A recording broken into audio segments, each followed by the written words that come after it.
감사합니다. 우리에게 주의 거룩한 성령을 보내셔서 우리가 성령의 인도하심을 따라 살게 하신 것을 감사드립니다. 오늘도 그 인도하심에 순종해 우리가 주님 앞에 있게 하신 것 감사합니다. 주님 앞에서 주님의 말씀 듣기 원합니다. 종을 통하여 말씀하시고 주의 뜻만이 잘 전해지게 하여 주시옵소서. 주님의 뜻을 분별하고 깨닫고 또 말씀 따라 살아가는 우리 모두가 되게 하여 주시옵소서. 특별히 이 밤에 수련회 장에서 같이 예배하고 기도하고 있을 우리의 자녀들에게도 풍성한 은혜 충만하게 내려 주시옵소서. 예수님의 이름으로 기도하옵나이다. 아멘. 오늘 함께 나누실 하나님 말씀은 사무엘하 19장 24절부터 30절까지 말씀입니다. 사무엘하 19장 24절부터 30절까지 말씀입니다. 구약 성경 496면입니다. 사무엘하 19장 24절부터 30절까지 말씀을 다 같이 저와 여러분들이 한 절씩 교독으로 읽도록 하겠습니다. 사울의 손자 무비보셋이 내려와 왕을 맞으니 그는 왕이 떠난 날부터 평안히 돌아오는 날까지 그의 발을 맵시내지 아니하며 그의 수염을 깎지 아니하며 옷을 빨지 아니하였더라. 예루살렘에서 와서 왕을 맞을 때에 왕이 그에게 물어 이르되 무비보셋이여 내가 어찌하여 나와 함께 가지 아니하였더냐 하니 대답하되 내 주 왕이여 왕의 종인 나는 다리를 절무로 내 나귀의 안장을 지워 그 위에 타고 왕과 함께 가려 하였더니 내 종이 나를 속이고 종인 나를 내 주 왕께 모함하였나이다. 내 주 왕께서는 하나님의 사자와 같으시니 왕의 처분대로 하옵소서. 내 아버지의 온 집이 내 주 왕 앞에서는 다만 죽을 사람이 되지 아니하였나이까. 그러나 종을 왕의 상에서 음식 먹는 자 가운데 두셨사오니 내게 아직 무슨 공의가 있어서 다시 왕께 부르짖을 수 있사오리이까 하니라. 왕이 그에게 이르되 내가 어찌하여 또 내 일을 말하느냐. 내가 이르노니 너는 시바와 밭을 나누라 하니 같이 읽습니다. 무비보셋이 왕께 아뢰되 내 주 왕께서 평안히 왕궁에 돌아오시게 되었으니 그로 그 전부를 차지하게 하옵소서 하니라. 아멘. 요즘에 가끔 교역자들하고 모여서 이야기를 나누다 보면 교역자들이 제 마음을 표현할 때가 있어요. 목사님 지금 뭐 언짢으시다, 내지는 뭐 목사님 지금 속에서 부글부글 하신다, 속으로 뭐 이놈의 시키들이 하신다, 뭐 이러면서 제 마음을 마치 아는 것처럼 이렇게 말씀하실 때가 있습니다. 최근엔 이런 일도 있었어요. 지난 주일날 그 종료하려고 모임을 하는데 보니까 이제 그날 아마 오전이었던 것 같아요. 우리 청소년부 친구들이 MBTI 검사 한 걸로 알고 있는데 저도 이제 그 종이를 처음 봤는데 그 종이 맨 뒷장에 보니까 이렇게 MBTI 검사하고 나면 16개로 이렇게 분류해가지고 이제 성격 유형 이렇게 설명하는 표 있잖아요. 거기다가 이 단목님이라고 이렇게 써 있더라고요. 그러니까 전 검사를 한 게 아니에요. 검사 안 했는데 보나마나 담임 목사님은 이거일 거야라고 이제 검사도 안 한 사람의 결과를 다 알고 있더라고요. 뭐 별 관심 없고 궁금하지도 않으시겠지만 그분들이 체크해 놓으신 건 ISTJ에다 이렇게 체크를 해놨더라고요. 분명히 이게 틀림없어. 그래서 제가 그 용지를 받아가지고 혼자 제가 제 방에서 검사를 해봤어요. 해봤는데 맞았을까요? 틀렸을까요? 놀랍게도 IS, TJ, FJ 뭐 똑같이 나오긴 했어요. 그러니까 이 T하고 F가 12씩 나와가지고 뭐 TJ라고 볼 수도 있고 FJ라고도 볼 수도 있는데 어쨌든 정확하더라고요. 좀 황당했어요. 당황스럽지는 않았어요. 이런 일 겪으면 당황스러울 때가 있고 이제 황당할 때가 있어요. 황당과 당황의 차이 아시죠?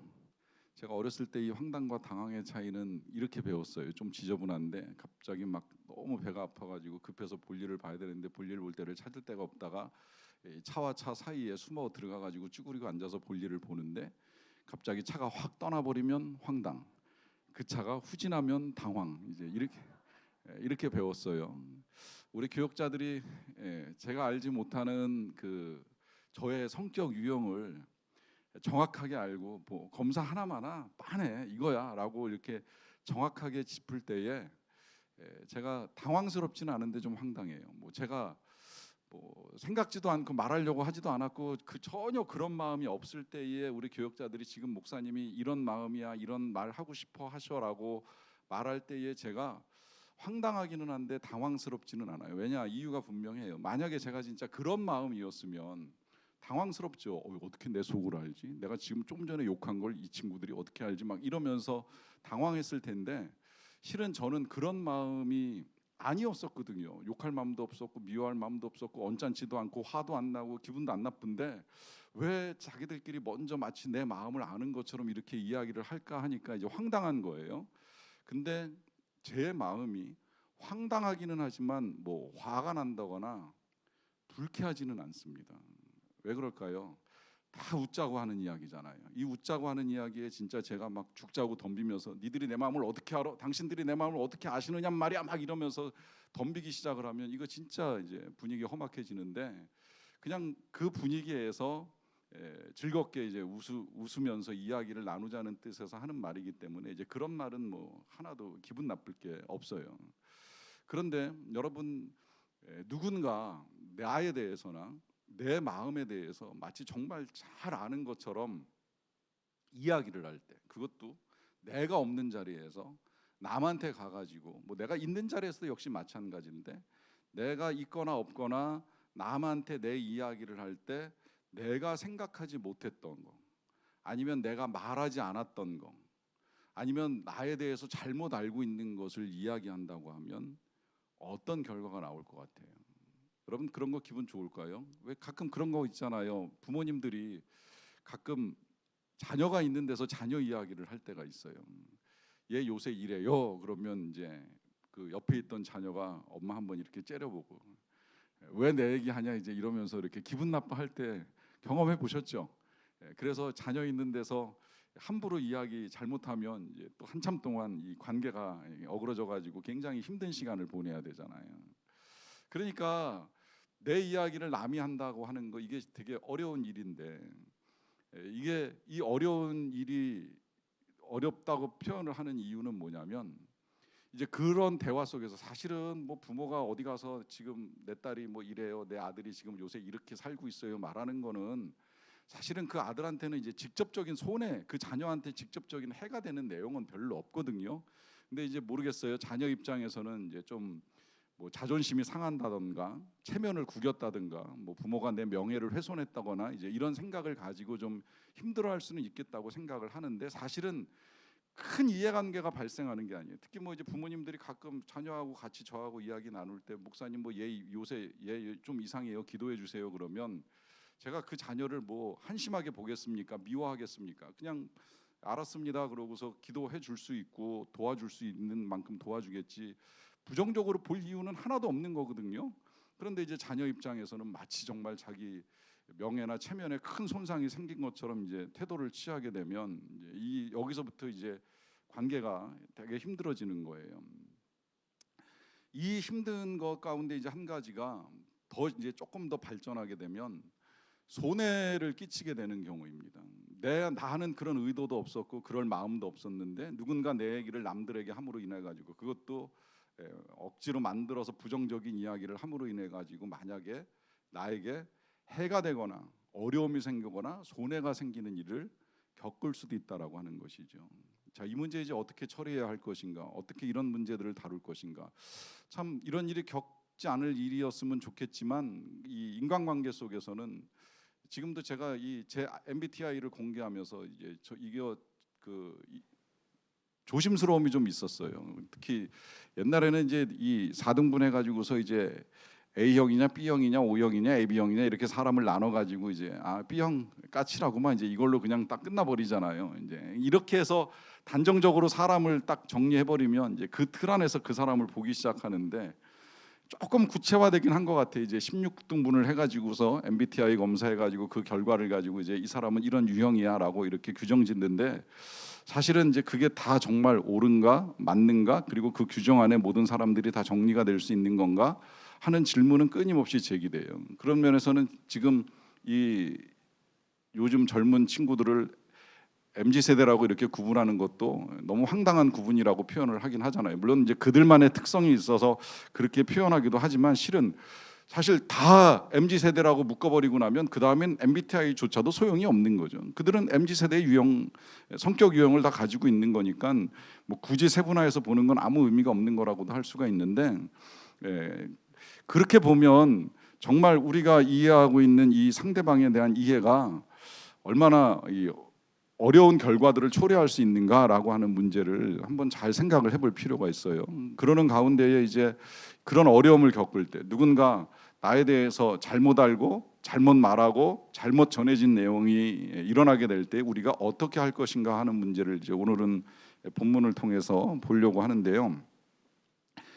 이야기는 이제 무비보셋에 관한 이야기입니다. 무비보셋 아시지요? 들어본 적 있으실 거예요. 이 무비보셋은 사울 왕의 손자이고 요나단의 아들입니다. 전쟁통에 어렸을 때 떨어져 가지고 두 다리를 못 쓰게 돼서 장애인으로 사는 중에 갑자기 다윗 왕의 부름을 받아 가지고 이제 왕궁에 들어가서 살게 됐어요. 그래서 늘 다윗 왕과 함께 식사를 할 만큼 이제 이 왕궁에서 존중을 받고 살았는데, 문제는 이 다윗 왕이 이 압살롬의 반역에 의하여 쫓겨갈 때 이제 따라가지를 못한 거예요. 그래서 이 다윗 왕과 함께하지 못하고 있는 중에 이 다윗 왕이 피난살이 하던 중에 찾아온 사람이 있죠. 시바라고 하는 이 무비보셋의 종입니다. 이 종이 찾아와 가지고 전한 내용이 앞서 우리가 읽었던 이 사무엘하 16장 3절에 이렇게 기록이 되어 있어요. 왕이 이르되 네 주인의 아들이 어디 있느냐, 그러니까 무비보셋을 찾는 거예요. 하니 시바가 왕께 이르되 예루살렘에 있는데 그가 말하기를 이스라엘 족속이 오늘 내 아버지의 나라를 내게 돌리리라 하나이다 하는지라 합니다. 이게 지금 이제 시바가 무비보셋에 대해서 전해준 내용이에요. 지금 그가 이스라엘의 왕이가 나한테 오게끔 되어 있습니다라고 하는 말을 했다는 거죠. 이 말에 이제 다윗이 굉장히 기분이 나빴잖아요. 그래서 화가 났어요. 그래서 그가 가지고 있는 모든 재산은 다 네 것이 될 것이다라고 하는 이제 약속까지 해주는 상황이 되었습니다. 자, 일단 여기서 먼저 우리가 조금 다시 짚고 넘어가야 될 것이 있어요. 그것은 이 다윗이 사실을 모르는 상태에서 이제 결정을 내려버린 거예요. 한 사람의 말만 듣고, 이게 늘 참 위험하고 조심스러워요. 한 사람의 이야기를 전해 듣고 그가 그런 말을 했습니다. 이게 굉장히 이제 심각하고 위험스러운 말이 될 수 있는데, 그 말을 듣고 그 사실을 믿어버리고 그가 가지고 있는 모든 건 다 너의 것이라고 하는 결정을 내리는 이 다윗의 실수, 이거 잠깐 눈여겨 보실 필요가 있는 것은 뭐냐면, 이런 실수는 다윗에게서뿐만이 아니라 우리에게서도 얼마든지 일어날 수 있다는 거예요. 왜? 우리 늘 한 사람의 말을 듣고 판단할 때가 많거든요. 양쪽 이야기를 들어봐야 되는데, 그래서 정말 그것이 사실인지 아닌지 진실인지 아닌지 확인할 필요가 있는데, 확인되지 않은 상태에서 나를 기분 나쁘게 하는 말이 들리게 되면 이제 거기에 우리가 빠져버리는 경우도 있게 된다라고 하는 것입니다. 근데 왜 빠지는지 아세요? 이것까지 아시면 좋아요. 그건 그만큼 상처를 많이 받았다는 이야기가 되는 거예요. 이 다윗이 그래요. 다윗이 젊었을 때는 사울왕 통해서 상처를 많이 받았어요. 배신당했잖아요. 나라를 위해서, 왕을 위해서 있는 충성 없는 충성 다 바쳤어요. 음악을 틀라 그러면 악기 연주해주고, 전쟁터에 나가라 그러면 적장을 잡아다가 죽이기도 하고 하면서 있는 충성을 다 바쳤는데 날라온 건 배신의 화살, 배신의 창날이었잖아요. 그러니까 상처를 받는 거죠. 비록 몸의 상처는 안 났어도 마음의 상처가 나고, 사람에게 있어서 고통은 몸의 고통이 아니에요. 몸에 난 상처는 시간이 지나면 대부분 다 아물어요. 그러나 마음의 상처는 때로 10년, 20년이 가도 참 지우기가 힘든 거예요. 자, 이런 상처가 쌓였어요. 그러다가 이제 뒤늦게 좀 안정을 찾아가려고 하니까 또 아들이 배신해가지고 아버지 등에 칼을 꽂겠다고 쫓아오는 통에 이제 도망간 상황이 됐으니, 이런 경험 많으면 그 다음에는 믿을 사람이 없어지는 거예요. 이게 참 안타까운 일이에요. 그러니까 지금 이 무비보셋이 그런 말도 한 적이 없고 그런 마음을 가진 적도 없는데 이 사람이 이런 말을 했어요라고 하는 시바의 이야기를 듣게 되니까 그냥 그거 하나 듣고 믿어버리고 마는 거예요. 더더군다나 이 시바가 그냥 다윗 왕을 찾아 나온 것이 아니라 막 잔뜩 음식 싸가지고 뭐 침상까지 들고 나와가지고 뭐 여기 누이세요, 뭐 여기 이거 드세요, 마시세요 이렇게 하니까 이런 호의를 베푸는 사람이 나한테 거짓말을 한다? 생각할 수가 없는 거죠. 그러니까 뭐 진실을 파악할 겨를도 없이 무조건 무비보셋 나쁜 놈, 시바 좋은 사람, 그러니까 이 나쁜 사람의 모든 것들을 다 시바한테 주리라, 이제 이렇게 결정을 내버리고 만 겁니다. 여러분 살면서 늘 이런 일 겪지 않으시기를 축복합니다마는 이런 일을 겪을 수도 있다는 걸 배제할 수는 없다는 거예요. 우리를 배신하는 사람들이 있을 수 있고, 우리를 슬프게 하고 힘들게 하는 사람도 있을 수는 있어요. 그러나 과거에 우리가 그런 경험을 했다고 해서 이후에 만나는 사람들마다 다 의심의 눈으로, 불신의 눈으로 볼 필요는 없다는 거예요. 이렇게 말씀을 드리는 이유는 분명해요. 그런 나쁜 사람도 있겠지만 대부분은 다 괜찮아요. 대부분은 다 좋은 사람들이에요. 특히 교회, 지금도 세상에서 몇몇 나쁜 목사들과 나쁜 성도들 때문에 교회가 지탄을 받기도 하고 비난을 받기도 하지만, 제 경험상 보면 그 몇몇 사람들, 몇몇 나쁜 목사와 교인들 때문에 그런 것이지, 실은 제가 경험한 목사님들 좋은 분 많아요. 성도님들 우리 교회 대부분이 다 좋다고 저는 지금도 믿고 있고 실제로도 그렇다고 생각을 해요. 훌륭한 사람들이 참 많아요. 겪어보면 정말 이런 분도 계시네라고 할 정도의 좋은 사람들과 만나는 기쁨을 하나님이 많이 주세요. 그런 분들을 만나면서 한두 사람의 나쁜 경험 때문에 제가 굳이 의심하고 비난하고 불신할 이유는 없다라고 하는 것이죠. 마찬가지예요. 여러분들도 과거의 경험 때문에 내가 현재 만나는 사람들을 미워하지 마세요. 혹 그런 마음이 찾아 들어온다면 반드시 확인을 하세요. 정말 그러한가? 이 지금 시바를 통해서 들려진 무비보셋의 이야기를 듣고 다윗이 확인할 겨를도 없이 그냥 판단을 내려버렸잖아요. 나한테 호의를 베푼다는 그 한 가지 이유, 내 편이라는 이유 한 가지 때문에 정말 뭐가 옳은지 그른지에 대한 이제 판단이 흐려져 가지고 이 다윗이 결정을 내렸는데, 그러다 보니까 이제 그 다음에 실제로 이 사람을 만났을 때 복잡한 문제가 이제 생겨나기 시작을 하는 거죠. 그 복잡한 문제가 이제 오늘 우리가 읽은 본문에서 시작이 되는데요. 먼저 24절을 보시면 사울의 손자 무비보셋이 내려와 왕을 맞습니다. 그는 왕이 떠난 날부터 평안히 돌아오는 날까지 그의 발을 맵시내지 아니하며 그의 수염을 깎지 아니하며 옷을 빨지 아니하였습니다. 자, 여러분 지금 이 사람의 모습을 보세요. 그냥 느낌이 딱 오잖아요. 어떤 느낌이에요? 뭔가 되게 초췌한 느낌이에요. 자, 이 초췌한 느낌을 가지고 지금까지 있었다면 이 사람이 왕될 욕심이 있었던 사람이에요? 절대 아니라는 거죠. 그가 정말 왕될 욕심이 있었다라고 하면 그는 왕다운 품격을 위해서 자신을 치장하고 자신을 가꾸기 위해서 애를 썼을 거예요. 지금 여기 나와 있는 표현대로 뭐 맵시도 안 내고 수염을 깎지 않고 잔뜩 기르고 옷도 빨지 않으면 쾌쾌한 냄새가 날 텐데, 이게 왕의 품격하고는 전혀 거리가 먼 모습이잖아요. 왜 그렇겠어요? 슬프다는 거예요. 그도 지금 자신이 섬겼고 자신을 아껴주던 왕이 아들의 반역에 의해서 쫓겨간 그 상황이 너무 슬프고 힘드니까 그걸 표현할 방법으로 찾은 것이 지금 멋내는 거 포기하고 수염 깎는 거 포기하고 이렇게 초췌한 모습으로 기다리고 있었던 거예요. 이거 하나만 보더라도 지금 이 무비보셋의 진실이 있는 그대로 다 드러나는 거예요. 왕될 욕심 전혀 없었던 거죠. 이걸 지금 이제 다윗이 몰랐던 거예요. 그러니까 이제 이 상황에서 이 무비보셋을 보자마자 하는 말이 네가 어찌하여 나와 함께 가지 아니하였느냐라고 하는 질문을 합니다. 자, 이 질문에 이제 이 무비보셋이 대답을 하기 시작을 하는데요. 먼저 26절을 보시면 이렇게 대답해요. 내 주 왕이여 왕의 종인 나는 다리를 절므로 내 나귀의 안장을 지어 그 위에 타고 왕과 함께 가려 하였더니 내 종이 나를 속였습니다. 그래요. 자, 여기서 이제 몇 가지 이야기를 하는 거예요. 첫째는 자기의 상태를 그냥 있는 그대로 설명을 해요. 나는 다리를 절지 않습니까? 이게 지금 나의 상태입니다라고 이제 잘 밝히고 있어요. 자, 그런데 이 상태 속에서 자신의 의도는 뭐였냐? 나는 나귀의 안장을 지어가지고 그 위에 타고 왕과 함께 가려는 것이 내가 갖고 있었던 내 생각입니다. 이제 정확하게 밝혀주고 있는 거예요. 자, 그래서 가고자 했는데 이런 의지를 가지고 있었는데 문제는 뭐냐면 내 종 무비보셋의 종 이제 시바를 얘기하는 거겠죠. 종이 나를 속였다는 거예요.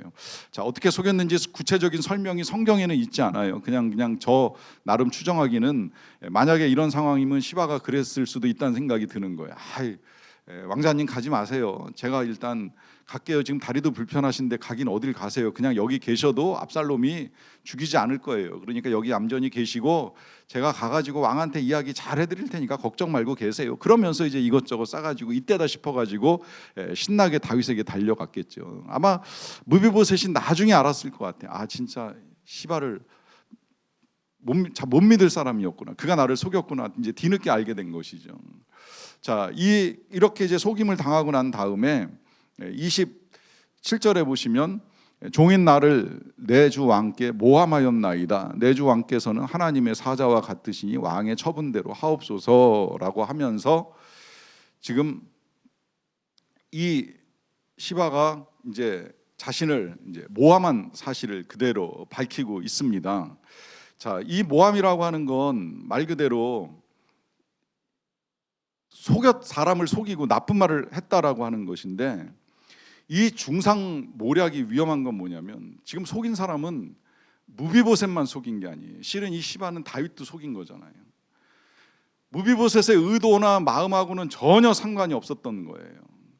그러니까 이 시바가 중간에서 왕도 속이고 또 이 무비보셋까지 양쪽을 속이면서 자신의 이제 목적을 달성하기 위해서 애를 썼다는 사실이 이제 그대로 드러난 겁니다. 이게 진짜 남 이야기를 하는 것에 대한 위험이에요. 그래서 할 수만 있다면 정말 우리는 남 이야기 함부로 하면 안 되는 거예요. 저는 혹시나 또 제가 이 오해를 할까봐 쓸데없는 이 이야기를 더 하자면, 오늘 서론에 사용하고자 했던 우리 교역자들의 얘기는 교역자들한테 사전에 공지하고 내가 오늘 이걸 예화로 쓸 것이다 말하고 나서 MBTI까지 다 쓸 것이다라고 이야기하고 나서 지금 공개적으로 이야기를 합니다.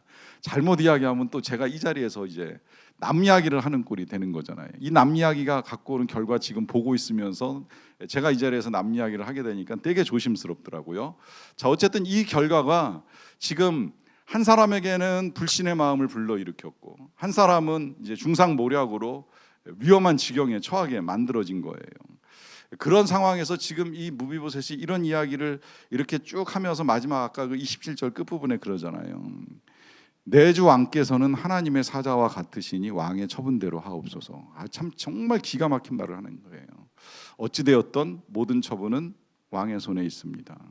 왕은 하나님의 사자, 하나님의 종 같은 분이시니 만약에 왕이 어떤 결정을 내리시던 제가 따르겠습니다 라고 하는 말을 하고 있어요. 그 뒤에 이어지는 말은 더 기가 막혀요. 28절인데요. 내 아버지의 온 집이 내 주 왕 앞에서는 다만 죽을 사람이 되지 아니하였나이까. 그러나 종을 왕의 상에서 음식 먹는 자 가운데 두셨사오니 내게 아직 무슨 공의가 있어서 다시 왕께 부르짖을 수 있사오리까 해요. 이 말씀 아시죠? 무슨 의미인지.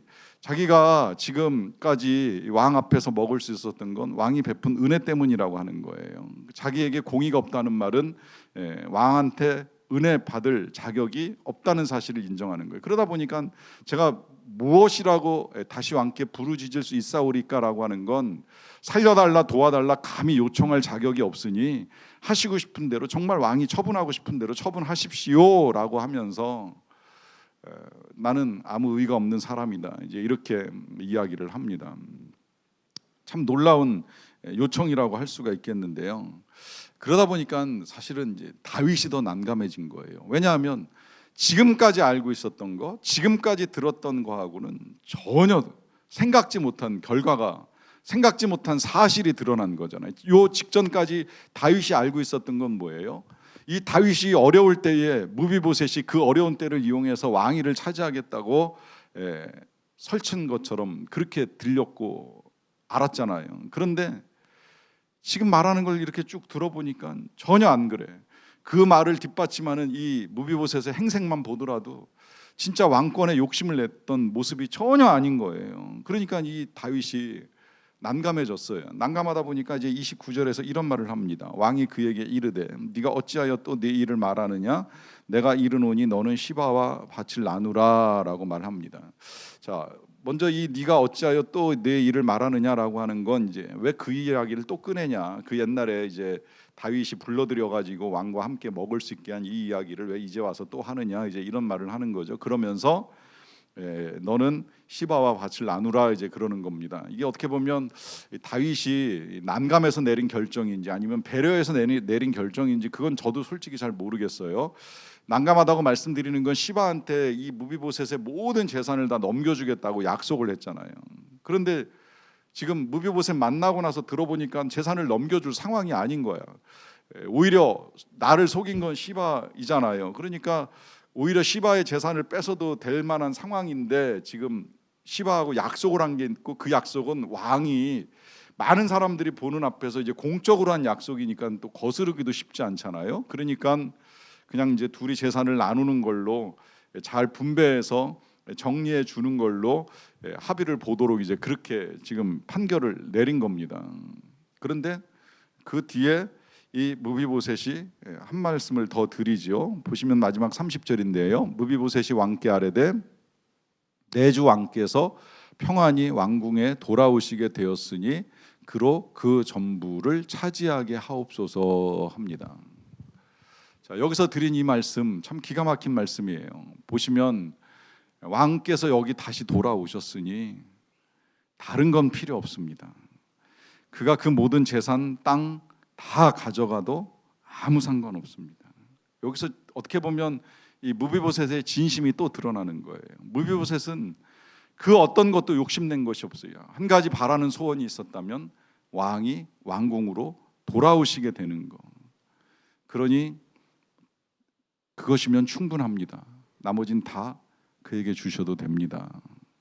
참 성경이 놀랍게도 여기까지 딱 표현하고 나서 이 이야기 뒤에 아무 이제 덧붙여진 내용은 없어요. 또 다른 이야기로 넘어가게 되는데 이게 어떻게 보면 이제 성경이 참 오묘하기도 한 묘미라고도 볼 수가 있겠는데 나머지 이제 우리의 해석에 맡기는 거예요. 이 말을 듣고 다윗이 어떻게 했을까? 또 우리는 이런 무비보셋을 보면서 어떻게 해야 될 것인가라고 하는 이제 질문을 하게 되는 것이지요. 자, 이 무비보셋의 태도를 보면서 이제는 참 여러 가지 우리의 삶의 해답을 찾아 나갈 수가 있어요. 그건 이제 누군가 나의 이야기를 하게 될 때라고 하는 것입니다. 그 나의 이야기를 하게 될 때 뭐 사소한 농담거리나 웃음거리를 이야기하는 건 아무 문제가 되지 않지요. 그런데 정말 내 마음과는 상관없이 내 생각이나 내 의지하고는 전혀 상관없이 나에 대해서 누군가 나쁜 말을 하고 그것을 인하여서 내가 해를 당하거나 어려움을 겪을 때 이게 특히 이제 직장 생활하면 그런 일 많아요.